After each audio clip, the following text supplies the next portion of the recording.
জনগণ প্রত্যাশা করে এই সরকার অতি দ্রুত একটি সুষ্ঠু নিরপেক্ষ নির্বাচন দিয়ে, যেই নির্বাচনে জনগণ নিজের পছন্দ মতো ভোট দিতে পারবে, তাদের প্রতিনিধিদেরকে পার্লামেন্টে পাঠাতে পারবে এবং তাদের সরকার হবে।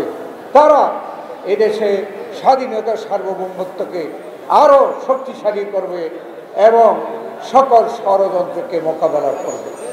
আপনারা শুনেছেন আজকে সকালে এই সরকারের অন্তর্বর্তীকালীন সরকারের প্রধান উপদেষ্টা জাতির উদ্দেশ্যে ভাষণ দিতে বলেছেন যে আগামী বছর ডিসেম্বরে অথবা 2026-এ জানুয়ারিতে এদেশে নির্বাচন হতে পারে, এই কথা বলেছেন, আশ্বস্ত করেছেন।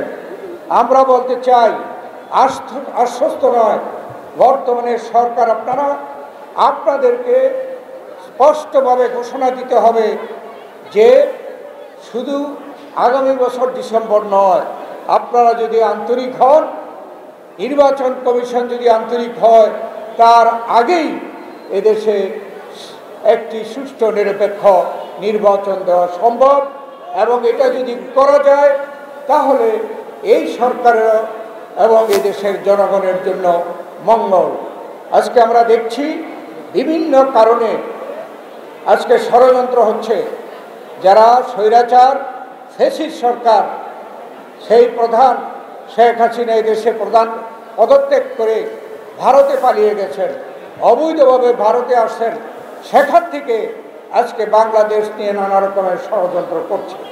সম্মানিত বিভাগীয় সহ সাংগঠনিক সম্পাদক জননেতা মুশতাক মিয়া, কুমিল্লা জেলা বিএনপির বিপ্লবী সদস্য সচিব আদি জসিম সেবক,